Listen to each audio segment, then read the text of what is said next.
Hello and नमस्कार साथियों, एक बार पुनः आप सभी का स्वागत है सीयूईटी दर्पण में। जैसा कि सीयूईटी दर्पण की तरफ से लगातार सीयूईटी के संबंध में सीयूईटी 2023 के संबंध में क्लासेस दी जा रही हैं, जो बेसिक जानकारी होती है वो प्रोवाइड की जा रही है। साथ ही साथ जो लेक्चर सीरीज है आपकी अलग अलग सब्जेक्ट्स को लेकर के वो लगातार चलाई जा रही है। उसी कड़ी में आज चूंकि एक ऐसे वीडियो की लगातार आवश्यकता फील की जा रही थी आप लोगों की तरफ से कि एक ऐसा वीडियो होना चाहिए जिसमें से सीयूईटी की पूरी जानकारी हमारे पास क्या है आ जाए, पूरी बेसिक जानकारी हमारे पास उस एग्जाम की आ जाए। ठीक है, तो आज की इस क्लास में, आज के इस वीडियो में यह पर्पस हम रखने वाले हैं, ये हमारा उद्देश्य रहेगा कि हम सीयूईटी का पूरा जो बेसिक है, सीयूईटी क्या होता है, क्यों होता है और उससे क्या होगा आगे चल करके, ठीक है, इन सब के बारे में आज हम क्या करेंगे, बेसिक चर्चा करेंगे। चालू करते हैं आज की अपनी क्लास को। आप लोग यदि पहली बार इस चैनल से जुड़ रहे हैं तो आप लोग चैनल को सब्सक्राइब कर लीजिए, वीडियो को अपने दोस्तों के साथ शेयर कीजिए। आपके जितने भी 12th क्लास के दोस्त हैं या जितने भी ड्रॉप आउट दोस्त हैं आपके, उन सबके साथ इस वीडियो को शेयर कीजिए। यदि आप एक पेरेंट हैं और इस वीडियो को देख रहे हैं तो इसको आप अपने बच्चे के साथ शेयर कीजिए। यह आपके बच्चे के लिए, आपके बच्चे के भविष्य के लिए बहुत ज्यादा महत्वपूर्ण है। क्यों? क्योंकि इसके माध्यम से, इस वीडियो के माध्यम से वह उस जानकारी को प्राप्त कर सकता है जिससे वह एक अपने अच्छी यूनिवर्सिटी में, अपनी ड्रीम यूनिवर्सिटी में एडमिशन लेकर के अपने भविष्य को एक नई उड़ान दे सकता है। ठीक है, तो आज के इस वीडियो को हम चालू करते हैं। क्योंकि जैसा आज का इस वीडियो का पर्पस है, आपको थंबनेल से पता चल गया होगा, आपको क्या है टाइटल से पता चल गया होगा कि आज के इस वीडियो से हम क्या मिलने वाले हैं, पूरी बेसिक की जानकारी मिलने वाली है। किस चीज की? पूरा बेसिक, सीयूईटी का पूरा बेसिक, अर्थात कि सीयूईटी क्या होता है, सीयूईटी किस चीज के लिए होता है और उससे क्या होगा भविष्य में, उससे क्या होगा, आखिर इस एग्जाम के लिए आप क्यों अपियर हो। ठीक है, कई लोग इसको क्यूट बोलते हैं, ये क्यूट नहीं है, सीयूईटी है। ठीक है, कई लोग क्या है इसको क्यूट बोलने लगे हैं, दरअसल ये क्या है, सीयूईटी। क्यूट तो आप हो, ठीक है, क्यूट तो आप हो। अपन क्या है इसमें सीयूईटी के बारे में चर्चा करेंगे। देखो, जो सीयूईटी एग्जाम है, इसके पहले हम बेसिक समझे। इसमें जो आ जाती बात वो क्या आती है कि इस एग्जाम को कंडक्ट कौन करवा रहा है। ठीक है, इस एग्जाम को कंडक्ट करवा रहा है कौन? आपका एनटीए। कौन कंडक्ट करवा रहा है? NTA, national testing agency. Bharat सरकार द्वारा बनाई गई एक नई संस्था है जो सिर्फ यही काम करती है एग्जाम कंडक्ट करवाने का। और यह जो एनटीए है वो किसके अंडर में काम करता है? वह काम करता है यूजीसी के अंडर में। वह किसके अंडर में काम करता है दोस्त? यूजीसी के अंडर में काम करता है, यूनिवर्सिटी ग्रांट कमीशन। ये तो क्या हो गई, बेसिक बातें हो गई। अब आ जाओ इसमें कि इसके अंदर क्या क्या बातें आ जाती है। ठीक है, देखो सिंपल सा मैं आपको बेसिक समझाऊं एग्जैक्टली हो क्या रहा है कि हमारे देश में जितने भी क्या चल रहे हैं, टेक्निकल कोर्सेज चल रहे हैं। हमारे देश में क्या है, जितने टेक्निकल कोर्सेज चल रहे हैं उन सब के लिए एक कॉमन एंट्रेंस एग्जाम होता है। एक क्या होता है? कॉमन एंट्रेंस एग्जाम होता है। जैसे उदाहरण की बात कर लें कि यदि क्या करना है आपको, इंजीनियरिंग करनी है, यदि क्या करना है आपको, इंजीनियरिंग करनी है, तो ये बात पहले से सॉर्टेड है कि आपको क्या करना पड़ेगा, जेई मेन में अपियर होना पड़ेगा। ये बात क्या है, पहले से सॉर्टेड है कि आपको क्या करना पड़ेगा, जेई मेंस में अपियर होना पड़ेगा। यदि क्या करना है आपको, यदि आपको क्या बनना है, डॉक्टर बनना है। यदि आपको क्या बनना है, डॉक्टर बनना है। यहाँ पे डॉक्टर बनने का मतलब होता है एलोपैथी डॉक्टर की बात कर रहा हूं मैं। किसकी बात कर रहा हूं? एलोपैथी डॉक्टर की बात कर रहा हूं। ठीक है, तो यदि क्या करना है आपको, डॉक्टर बनना है, तो बेसिक सी बात यहाँ पे क्या है कि आपको क्या होना पड़ेगा, नीट एग्जाम में अपियर होना पड़ेगा। आपको नीट एग्जाम में अपियर होना पड़ेगा। लेकिन इस प्रकार की कोई कॉमन एंट्रेंस एग्जाम जैसी व्यवस्था नॉन टेक कोर्सेज के लिए नहीं थी। नॉन टेक कोर्सेज मतलब जैसे कि बीएससी हो गया, नॉन टेक कोर्सेज जैसे कि बीएससी हो गया, जैसे कि क्या हो गया, बैचलर इन आर्ट्स हो गया, जैसे कि क्या हो गया, बैचलर इन कॉमर्स हो गया, बैचलर इन कॉमर्स हो गया।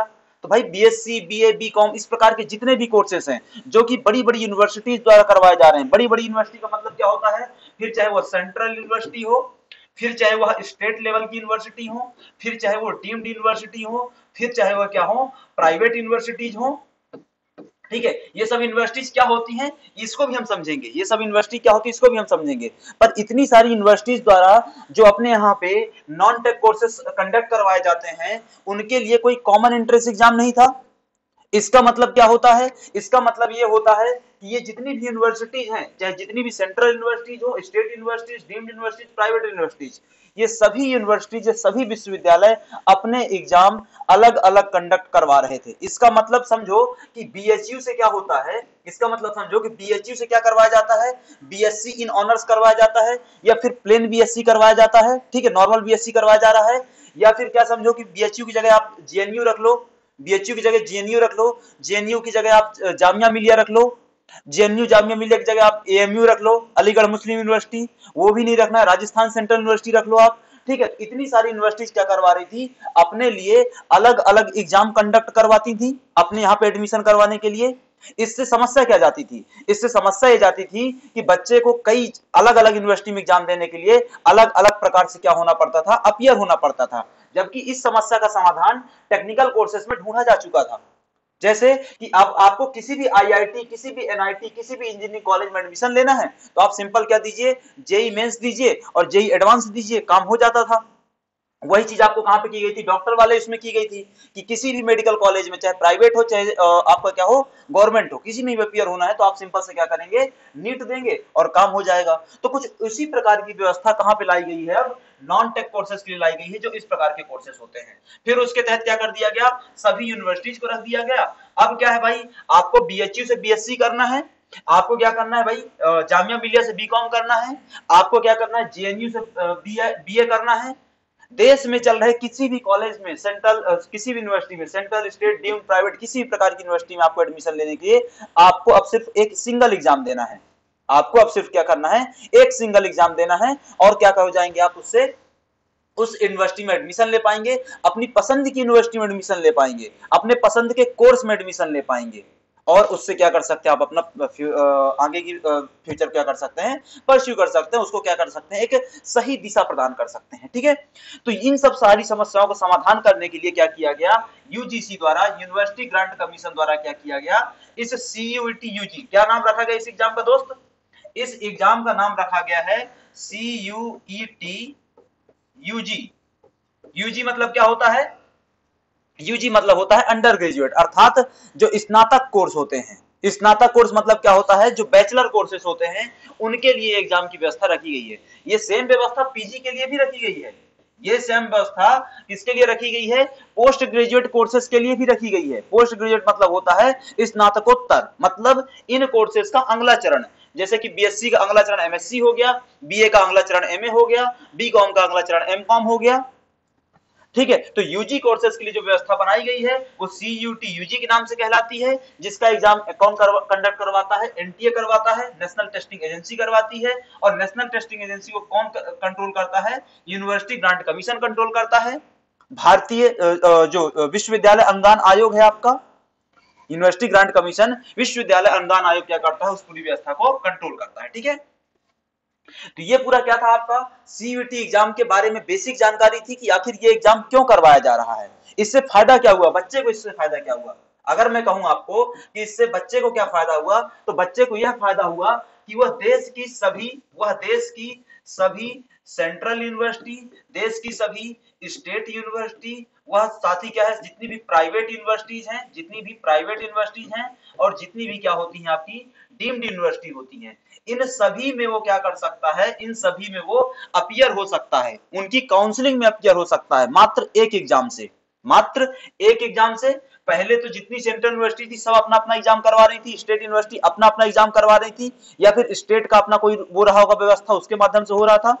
जैसे बात करें मध्य प्रदेश में, तो मध्य प्रदेश में क्या है भाई, हायर एजुकेशन डिपार्टमेंट बना हुआ है, वो काउंसलिंग करवाता था और उसकी काउंसलिंग से क्या होता था, जितने भी स्टेट की यूनिवर्सिटी थी वहां पे क्या हो जाता था, एडमिशन हो जाते थे। लेकिन अब वो प्रक्रियाएं क्या होंगी, धीरे धीरे खत्म होंगी। क्यों? क्योंकि अब यहाँ पे कौन आ चुके हैं, सीयूईटी बाबा आ चुके हैं। कौन आ चुके हैं, सीयूईटी यूजी बाबा आ चुके हैं। ठीक है, इनसे पूरा क्या हो जाएगा, आपका काम हो जाएगा। इनसे क्या कर सकेंगे आप, किसी भी यूजी कोर्स में देश में कहीं भी एडमिशन ले पाएंगे, किसी भी यूजी कोर्स में देश की किसी भी यूनिवर्सिटी में एडमिशन ले पाएंगे आप, और अपने मन पसंद पसंदीदा कोर्स को क्या कर सकेंगे, परस्यू कर सकेंगे। ठीक है, तो इतनी बातें क्या थी आपकी, सीयूईटी के बारे में थी, बेसिक बातें थी। अब हम चलते हैं इसके बारे में कुछ और क्या करते हैं, विस्तार से चर्चा करते हैं, आगे देखते हैं इनकी बातों को। ठीक है, तो जो कि मैंने आपको बताया कि सीयूईटी के दो फेजेस हैं, एक क्या होता है, दो स्तर है, एक होता है यूजी वाला पोर्शन, दूसरा होता है पीजी वाला पोर्शन। हम जो चर्चा करने वाले हैं पूरी फोकस हमारा किस पे रहेगा, यूजी वाले पोर्शन पे रहेगा। हमारा फोकस किस पे रहेगा, स्नातक वाले पोर्शन पे रहेगा। किस पे रहेगा, स्नातक वाले पोर्शन पे। ठीक है, तो ग्रेजुएशन कोर्स जो भी आप अपीयर होना चाहते हैं उसके लिए आवश्यक अर्हताएं क्या होती हैं। अर्हता मतलब होता है कि कितनी योग्यता होनी चाहिए आपके पास, कितनी योग्यता होनी चाहिए इस कोर्स में, इस एग्जाम में अपीयर होने के लिए। तो आप भारत के नागरिक हो, ठीक है, 12वीं कक्षा पास किए हो, 12वीं कक्षा कहीं से भी पास किए हो, कहीं से भी मतलब होता है चाहे स्टेट बोर्ड से पास की है आपने, चाहे फिर क्या हुआ आपने सीबीएसई बोर्ड से पास किया हो, या फिर किसी अन्य बोर्ड से आपने पास किया हो। ठीक है, चाहे वो कोई इंटरनेशनल बोर्ड ही क्यों ना हो। ठीक है, तो स्टेट बोर्ड हो गया, सीबीएसई बोर्ड हो गया या फिर अन्य कोई बोर्ड हो गया, यहां से आपने क्या किया हो, 12वीं कक्षा उत्तीर्ण की हो और 12वीं कक्षा किसी भी विषय पर पास की हो। किसी भी विषय का मतलब होता है कि चाहे आपने आर्ट्स में किया हो, चाहे आपने एग्री में किया हो, चाहे आपने फिजिक्स केमिस्ट्री बायो में किया हो, पीसीएम हो गया या पीसीबी हो गया, किसी में भी आपने क्या किया हो, एग्जाम को निकाला हो, 12th क्लास के एग्जाम को। ठीक है, अब यहाँ पे जो बेसिक नीड होती है वो क्या निकल करके आती है, तो सामान्य समुदाय के जो विद्यार्थी रहेंगे, ठीक है, सामान्य समुदाय मतलब होता है जो जनरल क्लास है, सामान्य समुदाय मतलब होता है जो जनरल क्लास है उसके लिए, ठीक है, जो क्या होता है आपका जनरल क्लास होता है, जो क्या होता है आपका सामान्य वर्ग होता है, जिसको हम क्या बोलते हैं, अनरिजर्व्ड कैटेगरी बोलते हैं, यूसी बोलते हैं। क्या बोलते हैं हम उसको, यूआरयूसी बोलते हैं। वो जो यूसी के बच्चे रहेंगे उनको 12वीं कक्षा में कम से कम कितना परसेंट आया हो, 50% आया हो, और जो एससी एसटी समुदाय के बच्चे हैं उनको कितना आया हो, 45% अंक आया हो। तो सामान्य समुदाय में कौन कौन हो गया आपका, जनरल ओबीसी हो गया, कौन कौन हो गया, जनरल ओबीसी, कितने नंबर लाने हैं उनको, 50% लाने हैं, और बाकियों कितने लेकर के आने हैं, एससी एसटी वालों को 45%। अब यदि आपके इतने नंबर हैं तो आप इस एग्जाम में क्या हो सकते हैं, अपीयर हो सकते हैं, पहली रिक्वायरमेंट फुलफिल हो गई। अगर आप इस एंट्रेंस एग्जाम के जरिए बैचलर ऑफ टेक्नोलॉजी कोर्स में क्या करते हैं, एडमिशन लेना चाहते हैं, तो 12वीं के एग्जाम में जनरल समुदाय के विद्यार्थियों को 45% और एससी एससी वालों को क्या चाहिए होगा, 40% अंक लाने होंगे। ये तो किन के लिए होगा, नॉन टेक कोर्सेज के लिए होगा। यदि आप टेक्निकल कोर्स में एडमिशन लेना चाहते हैं, बोले अब भाई सीयूईटी के एग्जाम से टेक्निकल कोर्स में एडमिशन कैसे होगा, बोले अभी तो आप बार बार बात कर रहे थे नॉन टेक कोर्सेज की, लेकिन अब यहाँ पे टेक्निकल कोर्स कैसे आ गया। ठीक है, तो इस गणित को समझ लो थोड़ा सा, इस गणित को समझ लो। देखो सिंपल सा है, सिंपल सा है कि भाई आप जेएनयू में हैं या फिर आप किसी स्टेट लेवल यूनिवर्सिटी में हैं, जैसे उदाहरण की बात कर ले, किसी स्टेट लेवल यूनिवर्सिटी का नाम ले लेते हैं, आरजीपीवी हो गई। ठीक है, यहाँ पे अपना यूटीडी डिपार्टमेंट चलता है, यहाँ पे क्या चलता है, यूटीडी डिपार्टमेंट चलता है। ये यूटीडी डिपार्टमेंट टेक्निकल कोर्स संचालित करता है, जैसे कि बैचलर क्या हो गया आपका, इंजीनियरिंग हो गया, फार्मेसी हो गया, या फिर क्या हो जाएगा आपका आर्कियोलॉजी वगैरह संबंधित कुछ हो जाएगा। ठीक है, तो इस प्रकार के जो कोर्सेस है यहाँ पर उनको संचालित किया जा रहा है। तो उनका एडमिशन कैसे होगा, उनका एडमिशन भी सीयूईटी से होगा। ठीक है, तो उसके लिए फिर क्या हो जाएगा, वो किस प्रकार का टेक्निकल कोर्स हो जाएगा। तो अगर वहां पे एडमिशन लेना है तो जनरल समुदाय के बच्चों के कितने नंबर होने चाहिए, 45% 12वीं कक्षा में, और यहाँ पे कितने होने चाहिए, एससी एसटी के 40%। इतने नंबर हैं आपके तो आप क्या हो सकते हैं, एग्जाम में अपियर हो सकते हैं। कितने, कहाँ अपियर हो सके, आप एग्जाम में अपियर हो सकते हैं बहुत इजीली। अब आता है कि इस एग्जाम का पैटर्न क्या होता है, इस एग्जाम के पैटर्न की चर्चा करते हैं, क्या होता है इस एग्जाम का पैटर्न। ठीक है, आ जाओ। ठीक है, तो देखो सीयूईटी का जो अंडर ग्रेजुएट प्रोग्राम है, ठीक है, हम अंडर ग्रेजुएट प्रोग्राम की तो बात कर रहे हैं ना, हम किसकी बात कर रहे हैं, यूजी की बात कर रहे हैं, स्नातक की बात कर रहे हैं, अंडर ग्रेजुएट की बात कर रहे हैं। तो जो सीयूईटी का अंडर ग्रेजुएट प्रोग्राम है उसमें क्या किया गया है, उसको 3 सेक्शन में डिवाइड किया गया है। कितने सेक्शन में डिवाइड किया गया है, 3 सेक्शन में डिवाइड किया गया है। ठीक है, यहाँ पे 4 लिखा हुआ है, एग्जैक्टली है 4 ही, वो है वो 4 ही, लेकिन 4 के उसमें से एक जो पोर्शन उसके अंदर सब 2 सब डिवीजन है, इसलिए टोटल 4 बन जाता है, बट जनरली हम उसको 3 बोल सकते हैं। ठीक है, देखो आगे मैं आपको समझाता हूँ। ठीक है, ये क्या होते हैं, टोटल 4 सेक्शन देखने को मिलेंगे, 4 या 3 जो भी बोल लो। कैसे, देखो एक आता है सेक्शन 1, एक आता है सेक्शन 1, सेक्शन 1 का 1A पार्ट और सेक्शन 1 का 1B पार्ट, सेक्शन 1 का 1A और सेक्शन 1 का 1B पार्ट। सेक्शन 1A जो है उसमें भारतीय भाषाओं को रखा गया है। सेक्शन 1A जो है आपका उसमें भारतीय भाषाओं को रखा गया है। कितनी भारतीय भाषाएं, 13 भारतीय भाषाएं, 13 भारतीय भाषाएं, 13 इंडियन लैंग्वेजेस। सेक्शन 1B जो है उसमें भी लैंग्वेजेस ही रखी गई हैं, बट उसमें इंडियन लैंग्वेजेस के साथ साथ, किसके साथ साथ, इंडियन लैंग्वेजेस के साथ साथ क्या रखा गया है आपका, फॉरेन लैंग्वेजेस रखी गई हैं, जैसे कि फ्रेंच, जैसे कि क्या हो जाती है आपकी जर्मन, जैसे कि क्या हो जाती है आपकी रशियन हो जाती है। ठीक है, इस प्रकार की भाषाएं वहां पे रख दी गई हैं। इसके अलावा आता है आपका सेक्शन 2, पार्ट 2 बोल सकते हो। सेक्शन 2 में क्या रखे गए हैं, 27 डोमेन रखे गए हैं। 27 डोमेन या विषय स्पेसिफिक क्या होते हैं इसको हम आगे की स्लाइड में समझेंगे। इसके बाद आता है आपका सेक्शन 3। सेक्शन 3 में क्या बात की गई है, सेक्शन 3 में रखा गया है जीटी, जनरल टेस्ट, सामान्य अध्ययन से संबंधित बातें की जाएंगी इस पे, जनरल टेस्ट में, जनरल टेस्ट के तहत इतनी बातें क्या की गई इसके तहत रखी गई हैं। इस वाले पोर्शन में जो सेक्शन 1A में 13 भाषाएं रखी गई हैं, अब इसको देखते हैं। सेक्शन 1 में 13 भाषाएं रखी गई हैं, कौन कौन सी ये 13 भाषाएं हैं, एक बार इसको कवर कर लेते हैं। ठीक है, सेक्शन 1 में 13 भाषाएं कौन कौन सी है, देखो इधर अब ये है कंपल्सन आपके लिए, ठीक है। आपका जो एग्जाम होगा अभी हम उसको क्या करेंगे, एग्जाम को शिफ्ट के आधार पे समझेंगे, तब पता चलेगा कि यहाँ ये कंपल्सन है, यहाँ से एक भाषा का चयन आपको करना ही करना पड़ेगा, ठीक है। आ जाओ, कितनी भाषाएं, 13 भाषाएं। कौन कौन सी 13 भाषाएं रखी गई हैं? तमिल, तमिल वासियों के लिए ये आपको तमिलनाडु मिल जाएगी। तेलुगु आंध्रा और तेलंगाना मिल जाएगी, आपको आंध्रा और तेलंगाना मिल जाएगी।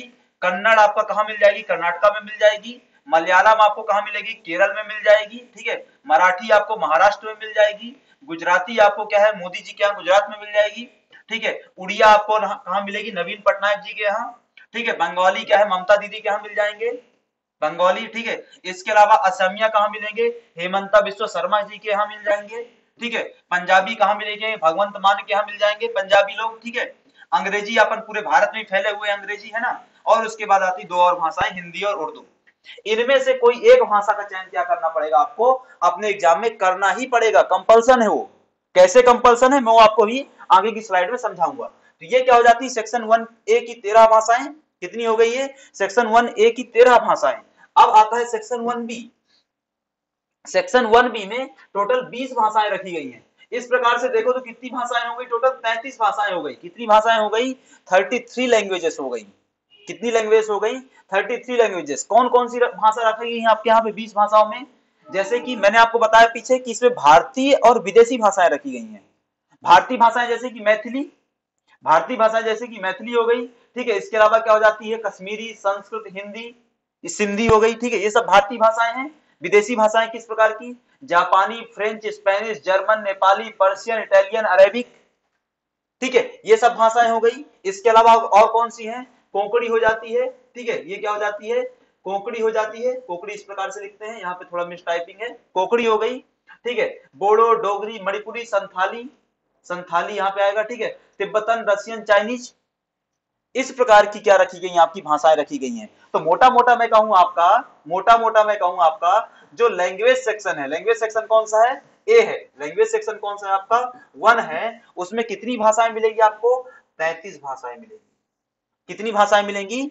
33 भाषाएं मिलेंगी। अब इन 33 भाषाओं में से मिनिमम 2 भाषाएं आपको लेना ही पड़ेगा। मिनिमम 2 भाषाएं आपको लेना ही पड़ेगा। कैसे इसका खेल है आगे मैं आपको समझाता हूं, ठीक है। आगे आपको बताऊंगा, ठीक है। अब यहाँ पे क्या है, कितने प्रश्न आएंगे, कितने क्वेश्चन करने हैं आपको, इसको हम आगे कवर करेंगे। इसको अभी यहीं पे क्या करते हैं, रोकते हैं, ठीक है। तो ये तो क्या हो गया, सेक्शन 1 की बातें हो गई, जो लैंग्वेज वाला पोर्शन है। सेक्शन 1 की बातें, सेक्शन 1A और सेक्शन 1B, जिसमें यहाँ पे 13 लैंग्वेजेस थी, यहाँ पे 20 लैंग्वेजेस थी, ये हमने बात कवर कर ली। अब आता है सेक्शन 2। सेक्शन 2 डील करता है आपका डोमेन स्पेसिफिक। डोमेन स्पेसिफिक मतलब होता है कि आप कौन सा कोर्स करना चाहते हैं, उसके अकॉर्डिंग क्या करेंगे, आप सब्जेक्ट का चयन करेंगे। जैसे उदाहरण की बात कर लो, जैसे उदाहरण की बात कर लें कि आपको बीएससी करना है, आपको बीएससी इन क्या करना है, फिजिक्स करना है। आपको क्या करना है, बीएससी इन फिजिक्स करना है। तो डोमेन स्पेसिफिक सब्जेक्ट क्या हो जाएगा आपका? फिजिक्स हो जाएगा, क्या हो जाएगा, केमिस्ट्री हो जाएगा, क्या हो जाएगा, बायो हो जाएगा। बोले सर हमको तो फिजिक्स में करना है, फिर फिजिक्स हम केमिस्ट्री और बायो क्यों लें? हमको फिजिक्स में करना है तो हम केमिस्ट्री और बायो क्यों लेंगे डोमेन स्पेसिफिक में? ठीक है। तो इसको मैं आपको क्या करता हूं, आगे की स्लाइड में समझाता हूं। पहले सिर्फ मैं आपको यहाँ पे क्या बता देता हूं कि यहाँ पे डोमेन स्पेसिफिक में कितने सब्जेक्ट रखे गए हैं? 27। कितने सब्जेक्ट रखे गए हैं यहाँ पे? 27 सब्जेक्ट रखे गए हैं। और उसमें से क्या होता है, आपको कुछ सब्जेक्ट लेना कंपलसरी होता है। कंपलसरी आपके एग्जाम में उतना लेना ही पड़ेगा। कितने, मैं आगे आपको उस पर चर्चा करूंगा। बट फिलहाल के लिए 27 सब्जेक्ट क्या क्या है, ये पूरी लिस्ट बनी हुई है। मैं आपको उस लिस्ट में ज्यादा अंदर लेकर के नहीं चलूंगा, बस ये लिस्ट सामने आपके अपीयर हो रही है। एक बार आप क्या करेंगे, इसको गो थ्रू कर लेंगे, ठीक है। आपको क्या आ जाएगा, उसका एक मोटा मोटा आइडिया आ जाएगा, ठीक है। ये क्या हो जाते हैं आपके टोटल 27 सब्जेक्ट हो जाते हैं। आखिरी में क्या दिया गया आपका, संस्कृत दिया गया है। संस्कृत क्यों दिया गया है कि मान लो आपको बीएससी करना है, बीएससी इन संस्कृत करना है, ठीक है। आपको शास्त्री बनना है, आपको आचार्य बनना है, बीएससी हो गया, एमएससी हो गया, ठीक है। तो वो संस्कृत में करना है, तो संस्कृत सब्जेक्ट भी आपके यहाँ पे क्या है, टोटल दिया गया, ठीक है। अब आ जाओ आगे बढ़ते हैं सेक्शन 3 में। सेक्शन 3 क्या कहलाता है आपका? जनरल टेस्ट कहलाता है। सेक्शन 3 क्या कहलाता है आपका? जनरल टेस्ट कहलाता है। जनरल टेस्ट में क्या हो गए, कुल 75 प्रश्न पूछे जाएंगे, कुल 75 प्रश्न पूछे जाएंगे, जिसमें से 60 क्वेश्चन करना क्या होगा आपका, कंपलसरी होगा। क्या क्या बातें आएंगी उसमें जनरल टेस्ट में? मैथ आ जाएगा आपको, उसमें रीजनिंग आ जाएगा, जनरल नॉलेज आ जाएगा। जनरल नॉलेज के अंदर बहुत सारी बातें आती हैं। जनरल नॉलेज के अंदर आपका इतिहास आता है या हिस्ट्री बोल दें, ज्योग्राफी आ जाता है, पॉलिटी आ जाता है, और जनरल साइंस आ जाता है, फिजिक्स केमिस्ट्री बायो के जो बेसिक प्रश्न होते हैं, ठीक है, वो सब पोर्शन आ जाएगा। तो उसके अंदर क्या आ जाती है, बहुत सारी बातें आपकी आ जाती हैं। उसको हम क्या करेंगे अभी आगे पाठ्यक्रम वाले पोर्शन में समझेंगे। कहां समझेंगे? पाठ्यक्रम वाले पोर्शन में, ठीक है। आ जाओ, ये आता है आपका पाठ्यक्रम वाला पोर्शन। ये क्या है आपका पाठ्यक्रम वाला पोर्शन? क्या बोलता है पाठ्यक्रम वाला पोर्शन? कि भाषा के ज्ञान का वेरिफिकेशन करने के लिए रीडिंग कंप्रहेंशन सेक्शन 1A और 1B में दिया गया है। कल एक वीडियो अपलोड किया गया था, उस वीडियो को आप देख लेंगे, ठीक है। जो आपका क्या है भाषा वाला पोर्शन है, जो आपका क्या है भाषा वाला पोर्शन है। भाषा में स्पेसिफिक कौन सा? भाषा में स्पेसिफिक कौन सा?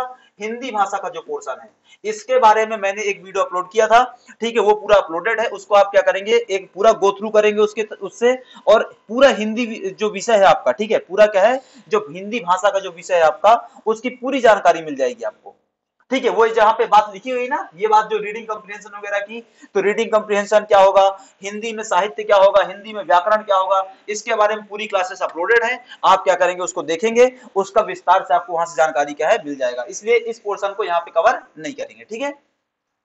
सेक्शन 2 की बात करते हैं। इसमें 12वीं क्लास की एनसीईआरटी का जो सिलेबस है वही सब पूछा जाएगा। मतलब डोमेन में जितने भी सब्जेक्ट हैं, डोमेन में जितने भी सब्जेक्ट हैं वहां पे जो भी बातें पूछी जाएंगी, डोमेन में दिए गए जितने भी सब्जेक्ट हैं वहां पे जो भी बातें पूछी जाएंगी, वो सभी बातें क्या है आपके 12th की एनसीईआरटी से पूछी जाएंगी। और ये बात मैं नहीं कह रहा हूं, ये बात स्वयं किसने कहा है? यूजीसी ने कहा है। किसने कहा है ये बात? स्वयं यूजीसी ने कहा है, ठीक है। तो आपका क्या किया जाएगा वहां पे 12th बेसिस से ही सब पूरा क्या सिलेबस आने वाला है, पाठ्यक्रम आने वाला है, ठीक है। इसके अलावा आपका कौन सा? इसके अलावा सेक्शन 3 में क्या बात कर रहे थे हम? सेक्शन 3 में जनरल नॉलेज पूछा जाएगा, सामान्य ज्ञान, करंट अफेयर पूछा जाएगा, समसामयिकी घटनाएं, करंट अफेयर मतलब होता है समसामयिकी घटनाएं, क्वांटिटेटिव रीजनिंग पूछी जाएगी, मतलब रीजनिंग वाला पोर्शन पूरा आ जाएगा, लॉजिकल रीजनिंग हो जाएगी, एनालिटिकल रीजनिंग हो जाएगी, मतलब रीजनिंग वाला पूरा पोर्शन, रीजनिंग वाला पूरा पोर्शन। और साथ ही साथ क्या आ जाएगा आपका संख्यात्मक योग्यता, मतलब मैथ वाला पोर्शन आ जाएगा, मतलब मैथ वाला पोर्शन आ जाएगा। इसके अलावा सामान्य मानसिक योग्यता भी आ जाएगी। क्या आ जाएगा इसमें? सामान्य मानसिक योग्यता वाला पोर्शन भी आपका पूछा जाएगा, ठीक है। इतनी बातें क्या हो जाएंगी आपके पाठ्यक्रम के अंतर्गत आती हैं। अब आते हैं कि इसका एग्जैक्टली पैटर्न क्या रहेगा, कितने प्रश्न पूछे जाएंगे, ठीक है। पैटर्न क्या रहेगा, कितने प्रश्न पूछे जाएंगे, कितने समय में करना है, और कितने करना कंपलसरी है, कितने करना कंपलसरी है। जैसे मैं बात करूं खंड 1A है, खंड 1A में 13 भाषाएं दी गई हैं, एक भाषा का चयन करेंगे आप। खंड 1B में 19 भाषाएं दी गई हैं, 20 कर लो इसको, ठीक है। कितनी भाषाएं दी गई हैं? 20 भाषाएं दी गई हैं। पहले क्या था 19 था, बाद में 20 कर दिया, उसको संस्कृत जोड़ दी गई थी उसमें, ठीक है। तो 20 भाषाएं दी गई हैं। इस वाले पहले वाले पोर्शन से और दूसरे वाले पोर्शन से, दोनों में से 50-50 प्रश्न आएंगे। पहले वाले पोर्शन में से और दूसरे वाले पोर्शन में से, दोनों में से अलग अलग 50 प्रश्न आएंगे, और उन 50 प्रश्नों में से 40 प्रश्न करना कंपलसरी होगा, और प्रत्येक के लिए 45 मिनट मिलेंगे। मतलब यहाँ 13 भाषाओं में से एक विषय का जो चयन करेंगे आप, उसमें से 50 प्रश्न आएंगे, करना 40 होगा, कम से कम 40 करना होगा, 45 मिनट मिलेंगे। ऐसे ही 20 भाषाओं में से कोई एक भाषा का चयन करेंगे आप, ठीक है, उसको भी क्या मिलेगा, 50 प्रश्न आएंगे, 40 प्रश्न आपको करना कंपलसरी होगा, और 45 मिनट उसके लिए मिलेंगे। बात क्लियर है?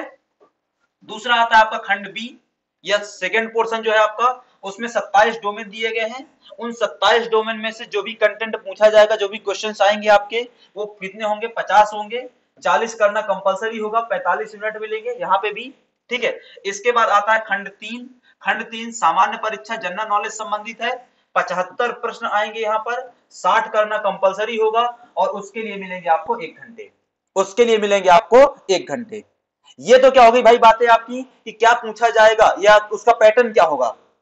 अब आता है कि एग्जाम किस प्रकार से होगा, अब आता है एग्जाम किस प्रकार से होगा। तो इस पॉइंट को यहाँ पे नोट कर लो भाई, ठीक है। आप में से जो बच्चे लोग पहले कंप्यूटर नहीं चलाए होंगे या पहले कंप्यूटर बेस्ड एग्जाम नहीं दिए होंगे, उनके लिए बहुत ज्यादा महत्वपूर्ण है कि ये पूरा का पूरा एग्जाम क्या होने वाला है आपका, कंप्यूटर बेस्ड टेस्ट होने वाला है। किस प्रकार का टेस्ट होगा? कंप्यूटर बेस्ड टेस्ट होगा। मतलब आपको क्या है, इस प्रकार का कोई हार्ड पेपर नहीं दिया जाएगा जैसे हमारे स्कूल में होता है ना, उस प्रकार की बातें अब नहीं होगी। आपको कंप्यूटर में बैठ करके एग्जाम देना होगा, वहीं पर आपको ऑप्शन आएंगे, उन्हीं ऑप्शंस में क्या करना होगा, आपको क्लिक करना होगा। ठीक है, तो पहला तो क्या हो गया, कंप्यूटर बेस्ड एग्जाम है।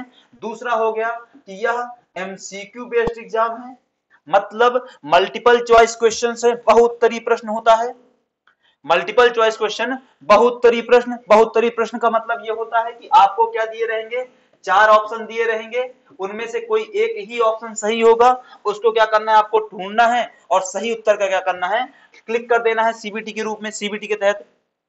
ठीक है, सही उत्तर क्या कर देना है, क्लिक कर देना है। तो ये तो पहली क्या होगी भाई, सीबीटी कंप्यूटर बेस्ड है, हार्ड पेपर नहीं मिलेगा आपको। दूसरा एमसीक्यू फॉर्म में होगा, मतलब इसका कि आपको क्या दिए जाएंगे, 4 ऑप्शन दिए जाएंगे, उनमें से एक सही ऑप्शन का चयन करना है, पहली बात। दूसरी बात, इसका मतलब ये भी होता है कि आपको वहां पे राइटिंग नहीं करवाई जाएगी भाई। राइटिंग क्या है, आपको नहीं करवाई जाएगी, कोई मतलब नहीं है। क्यों, क्योंकि सब कुछ क्या चल रहा है, एमसीक्यू बेस्ड चल रहा है। और अगली महत्वपूर्ण बात, इसको एकदम नोट कर लो अपने पास, तो दिमाग में इसको गांठ बांध लो, ठीक है, ये बहुत ज्यादा महत्वपूर्ण है आपके लिए। वो क्या बात है कि इस एग्जाम में निगेटिव मार्किंग होगी, इस एग्जाम में निगेटिव मार्किंग होगी।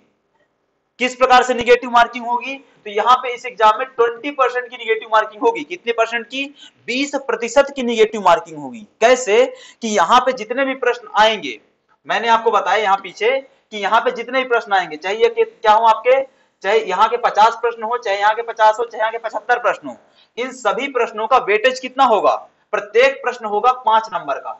प्रत्येक प्रश्न कितने नंबर का होगा, 5 नंबर का होगा।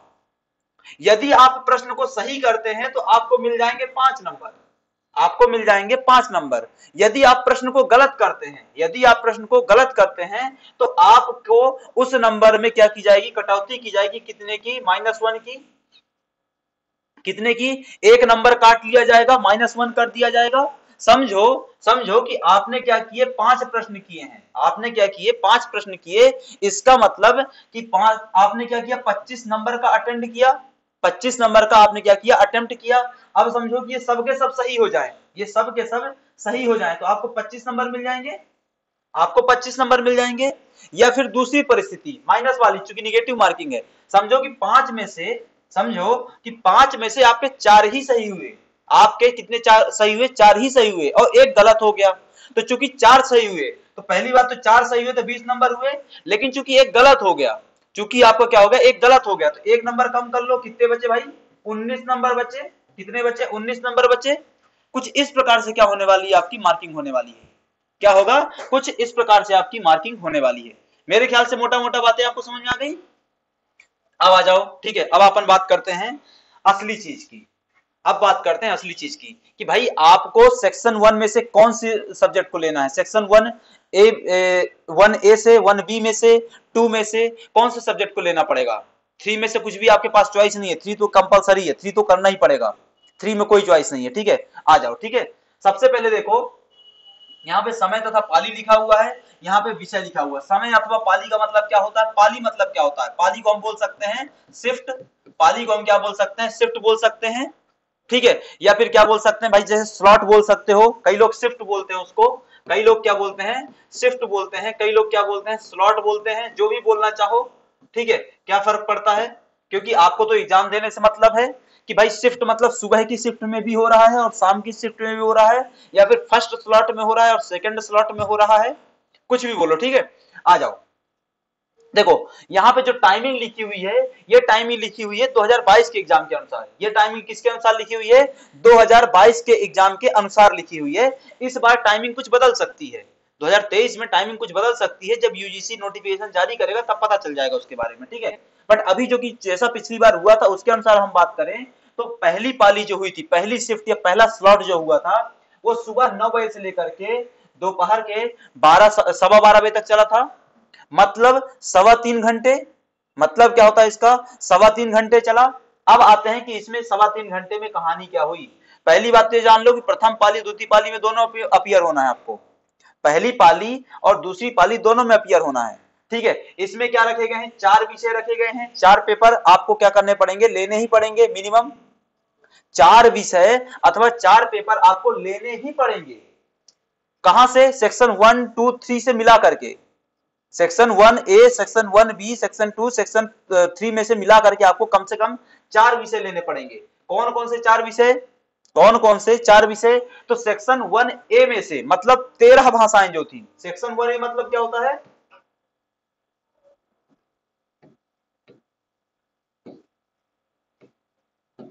सेक्शन 1A मतलब क्या होता है? 13 भाषाएं।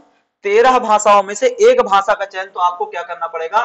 करना ही पड़ेगा, एक भाषा का चयन। दूसरा आता है सेक्शन 2, ठीक है, इसमें ध्यान रखना प्रथम पाली में सेक्शन 1A में से ही आपको कुछ ना कुछ लेना है, सेक्शन 1A में से, ठीक है। सेक्शन 2 में क्या करेंगे आप? सेक्शन 2 में क्या करना पड़ेगा आपको? 2 डोमेन लेने पड़ेंगे, 2 डोमेन के लेने पड़ेंगे। मतलब समझो कि आपको क्या करना है? बीएससी करना है। आपको क्या करना है? बीएससी करना है। आपको बीएससी किसमें करना है? आपको बीएससी फिजिक्स में करना है।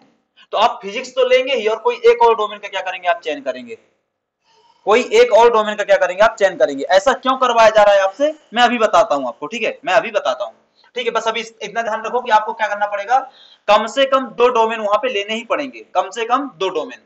और सेक्शन 3 में क्या होगा? सामान्य परीक्षा, वही आपका general test, math, reasoning, general knowledge, current affairs, ठीक है, वो कंपलसरी है, उस पर कोई परिवर्तन नहीं हो सकता है, ठीक है। तो क्या हुआ बात भाई आपकी यहाँ पे? क्या बातें हो गई आपकी? सेक्शन 1A की 13 भाषाओं में से कोई एक भाषा आपको लेनी पड़ेगी, पहला। सेक्शन 2 में से 2 डोमेन आपको लेने ही पड़ेंगे। और सेक्शन 3 क्या है? सामान्य परीक्षा है, वो कंपलसरी है, उसमें किसी भी प्रकार का कोई परिवर्तन नहीं होगा, वो तो करना ही पड़ेगा, ठीक। अब आ जाओ द्वितीय पाली में। द्वितीय पाली का जो टाइम पिछली बार रखा गया था वो रखा गया था शाम को 3 बजे से लेकर के 6:45 तक, मतलब 3 घंटे 45 मिनट पेपर चलेगा आपका, 3 घंटे 45 मिनट पेपर चलेगा आपका, ठीक है। इसमें क्या है? 5 विषय आपको कम से कम लेने पड़ेंगे। इसमें क्या है?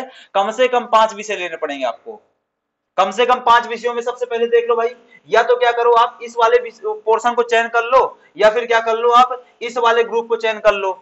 मतलब आपको ना ऊपर का पूरा लेना, मतलब या तो ऊपर का पूरा ले लो या नीचे वाला पूरा ले लो, आपको दोनों जगह क्या करना है? दोनों जगह आपको हाथ पैर नहीं मारने। या तो क्या कर लो, सिर्फ इसका चयन कर लो, या फिर क्या कर लो, सिर्फ इसका चयन कर लो। इसका चयन करते हो तो क्या होगा? ऊपर वाले का चयन करते हो, यहाँ पे लगाया ना मैंने अथवा, ये अथवा लगा हुआ ना, तो या तो ऊपर वाला ले लो या नीचे वाला ले लो, यही आपके पास ऑप्शन है। क्या ऑप्शन रखा गया है? या तो क्या करो, सेक्शन 1A और 1B में से एक भाषा का चयन कर लो। अब यहाँ पे आपके दिमाग में आना चाहिए, अब यहाँ पे आपके दिमाग में आना चाहिए कि भाई भाषा का टेस्ट तो हमसे आप पहले ले चुके थे, भाषा का टेस्ट आप तो हमसे पहले ले चुके थे। कौन सी भाषा का? 1A की भाषा का, 13 भाषाओं का। तो यहाँ पे फिर क्यों करा रहे हो? तो उसका उत्तर मैं आपको देता हूं, बट अभी के लिए ध्यान रखो कि अब आपको यहाँ पे 13 भाषाओं में से नहीं लेना है, अब आपको यहाँ पे 33 भाषाओं में से लेना है। कितनी भाषाएं? 33 भाषाएं। क्यों 33 भाषाएं भाई? क्योंकि 1A में कितनी भाषाएं थी? 13 भाषाएं, और 1B में कितनी भाषाएं थी? 20 भाषाएं। तो 1A की 13 और 1B की 20 भाषाएं मिलाकर के बनाती 33 भाषाएं। 33 भाषाओं में से क्या करना है आपको? एक भाषा का चयन करना होगा। और साथ ही साथ क्या करना पड़ेगा? साथ ही साथ सेक्शन 2 में से, जो कि डोमेन बेस्ड था, सेक्शन 2 क्या था आपका? डोमेन बेस्ड था, उसमें से अधिकतम क्या करना पड़ेगा आपको? 4 विषय लेना पड़ेगा। कितने? अधिकतम 4 विषय ले सकते हैं। कितने विषय ले सकते हैं? अधिकतम 4 विषय ले सकते हैं। तो या तो क्या करें आप इसका चयन कर लें, इन दोनों का, ऊपर वाले पोर्शन का, या फिर नीचे वाले का। नीचे वाले में क्या दिया हुआ है कि सेक्शन 1A और 1B में से 2 भाषाएं ले लो। यहाँ पे एक ही भाषा थी, यहाँ पे 2 भाषाएं कर लो। कितनी भाषाएं कर लो? 2 भाषाएं कर लो। और सेक्शन 2 में से क्या कर सकते हैं आप? अधिकतम 3 विषय ले सकते हैं। रखना तो 5 ही पड़ेगा भाई, रखना तो कितना पड़ेगा आपको? 5 ही पड़ेगा। 5 विषय तो होने ही चाहिए। कैसे 5 विषय होंगे? यहाँ पे 2 भाषाएं और यहाँ पे 3 विषय, 5। या फिर एक भाषा और 4 विषय, 5। ठीक है, यहाँ पे 4 विषय लेना ही पड़ेगा आपको पहली पाली में। कैसे बनेंगे 4 विषय? एक भाषा तो 1 विषय, 2 डोमेन तो टोटल 3 हो गए, और सामान्य परीक्षा टोटल 4 हो गए। तो इतना तो क्या करना पड़ेगा? कंपलसरी है ही, इतना क्या आपका कंपलसरी है, इतना लेना पड़ेगा। अब हम आते हैं असली चीज में कि भाई इतनी सारी भाषाएं लेने की आवश्यकता क्या है, इतनी सारी भाषाएं पढ़ने की आवश्यकता क्या है। ठीक है, तो देखो सिंपल सा कहानी दोस्त, आपका क्या किया था, आपको क्या किया गया था? भाषा का परीक्षण, आपकी भाषा का परीक्षण, लैंग्वेज टेस्ट है ना, आपका जो लैंग्वेज टेस्ट था वो कहां पे हो रहा था? दरअसल यहाँ पे हो रहा था। जो लैंग्वेज टेस्ट है वो ऊपर ही हो रहा है। कहां पे? आपके प्रथम पाली में। यहाँ पे लैंग्वेज टेस्ट नहीं हो रहा है, यहाँ पे भाषा का परीक्षण नहीं किया जा रहा है। यहाँ पे इस चीज का मौका दिया जा रहा है, जैसे उदाहरण के लिए समझो, यहाँ पे क्या है, आपको कोई एक भाषा चयन करनी है। यहाँ पे मान लो आपने क्या चयन कर लिया, हिंदी चयन कर लिया, यहाँ पे आपने क्या चयन कर लिया, हिंदी भाषा का चयन कर लिया। तो आपको हिंदी भाषा के बेसिक प्रश्न पूछे जाएंगे, जिसका सिलेबस हमने कल की क्लास में डिस्कस कर लिया था, वीडियो अपलोडेड है, आप लोग देख सकते हैं। अब समझो यहाँ पे आपका हिंदी हो गया। अब यहाँ पे बोलता है कि सेक्शन 1A और 1B में से एक भाषा ले लो, अथवा इसको आप नहीं ऑप्ट करते हैं तो आप इसको ऑप्ट करेंगे, इसको ऑप्ट करेंगे, तो 1A और 1B में से दो भाषाएं ले लो। अब समझो किसी व्यक्ति को रशियन लैंग्वेज में क्या करना है, अपना करियर बनाना है, या फिर किसी व्यक्ति को जर्मन लैंग्वेज में अपना करियर बनाना है, किसी को क्या करना, फ्रेंच सीखनी है और फ्रेंच में क्या करना, उसको अपना करियर बनाना है। समझ रहे हो? तो जिस व्यक्ति को इस प्रकार के कोर्सेज करने हैं, अफ्रीकन स्टडीज में आगे बढ़ना है, जर्मन स्टडीज में आगे बढ़ना है, फ्रेंच स्टडीज में आगे बढ़ना है, तो उस भाषा को सीखना पड़ेगा, उस भाषा को सीखना पड़ेगा। जो सेक्शन 1B था, इसमें विदेशी भाषाएं ही तो रखी गई थी, अरेबिक रखी गई थी। भाई जामिया मिलिया में आप पढ़ते हैं, अलीगढ़ मुस्लिम में पढ़ते हैं, वहां पे अरेबिक भाषा चलती है। तो उस प्रकार के व्यक्ति जो उस प्रकार के कोर्स को अपीयर होना चाहते हैं, उनके लिए क्या रखा गया है, इस प्रकार का ऑप्शन रखा गया है। यहाँ पर भाषा का परीक्षण नहीं किया जा रहा, भाषा का परीक्षण यहाँ पे किया गया है। यहाँ पे आपको क्या है, एक डोमेन का विकल्प दिया जा रहा है। क्या दिया जा रहा है आपको? डोमेन का विकल्प दिया जा रहा है।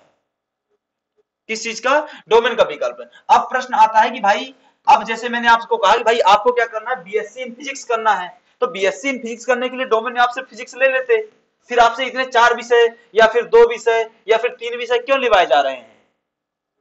तो देखो सिंपल सा है कि हम सबको अपने जीवन में क्या चाहिए होते हैं, विकल्प चाहिए होते हैं। क्या चाहिए होते हैं? विकल्प चाहिए होते हैं। ऐसा तो नहीं है ना कि आप फिजिक्स में क्या करना चाहते हैं, अपीयर होना चाहते हैं, या बीएससी इन फिजिक्स करके आप अपना जो कैरियर बनाने का सोच के निकले हुए हैं। ऐसा तो बिल्कुल नहीं है कि आपको अपनी मनपसंद का कॉलेज मिल ही जाएगा। क्या आप ये पहले से तय हैं?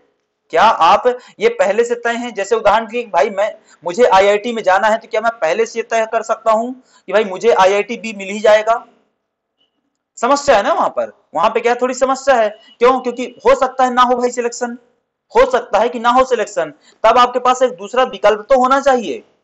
वो विकल्प आपको यहाँ पे प्रोवाइड किया जा रहा है। वो विकल्प आपको यहाँ पे क्या कर रहा है, यूजीसी प्रोवाइड कर रहा है कि अगर आपने क्या किया, अगर आपने समझो 4 विषय लिए, 4 डोमेन लिए, एक डोमेन क्या होगा, पहले से फिजिक्स हो गया, बाकी के डोमेन क्या हो जाएंगे, एक केमिस्ट्री हो जाएगा, एक बायोलॉजी हो जाएगा, एक कुछ और हो जाएगा। अब आपको समझो कि बीएससी इन फिजिक्स में एडमिशन नहीं मिला, आप उद्देश्य वही बना करके चले थे, लेकिन बीएससी इन फिजिक्स में एडमिशन नहीं मिला, लेकिन बीएससी इन केमिस्ट्री अथवा बीएससी इन बायोलॉजी में आपको एडमिशन मिल रहा है, तो फिर आप उसमें क्या हो जाएंगे, अपीयर हो जाएंगे। उसमें भी क्या कर सकते हैं, आप अपना करियर देख सकते हैं। तो इस कारण क्या किया गया है, इतने सारे डोमेन विषय आपको क्या है लेने के लिए कंपल्सन लगाया गया है। लैंग्वेज क्यों रखी गई वो भी मैंने आपसे डिस्कस कर लिया, और ये क्या होगा, आपका पूरा का पूरा पैटर्न होगा एग्जाम का। तो आज की क्लास में हमने ये समझा आज की क्लास में हमने एग्जैक्टली ये समझा कि हमारे एग्जाम में इसमें क्या क्या बातें होने वाली हैं, क्या क्या इस एग्जाम का पैटर्न होगा, क्या पाठ्यक्रम होगा, ठीक है, क्या क्या लैंग्वेजेस होगी, डोमेन क्या होता है, डोमेन का मतलब क्या होता है, ठीक है। इन सब बातों को आज की क्लास में हमने क्या किया, समझ लिया। यदि आप लोगों के कोई डाउट्स हैं तो आप कमेंट बॉक्स में कमेंट कर सकते हैं, या फिर क्या कर सकते हैं, पर्सनली कांटेक्ट कर सकते हैं। पर्सनली कैसे कांटेक्ट करेंगे, तो ये आपको नंबर दिया गया है 7828906222, उसके लिए संपर्क कर सकते हैं। संस्थान द्वारा सीयूईटी दर्पण द्वारा लगातार क्लासेस चलाई जा रही हैं आपके सीयूईटी 2023 के एग्जाम के लिए, ताकि आप लोग अपने जीवन में एक अच्छी सफलता प्राप्त कर सकें और आप अपने मनपसंद के विश्वविद्यालय में मनपसंद के कोर्स में क्या कर सके, एडमिशन लेकर के अपना और अपने माता पिता का नाम रोशन कर सके। तो यदि आप लोगों को कोई डाउट्स हैं, क्वेरीज हैं, तो आप कॉल कर सकते हैं, या फिर क्या कर सकते हैं, कमेंट बॉक्स में कमेंट कर सकते हैं। आज की क्लास को यहीं पर रखेंगे, विराम देंगे। या आप लोग पहली बार यदि जुड़े थे तो चैनल को सब्सक्राइब कर लीजिए और साथ ही साथ बेल आइकन के बटन को ऑन कर लीजिए, ताकि आपको निरंतर वीडियोज प्राप्त होते रहे, नोटिफिकेशन मिलते रहे। मिलेंगे आपसे अगली क्लास में, तब तक के लिए आप सभी का धन्यवाद।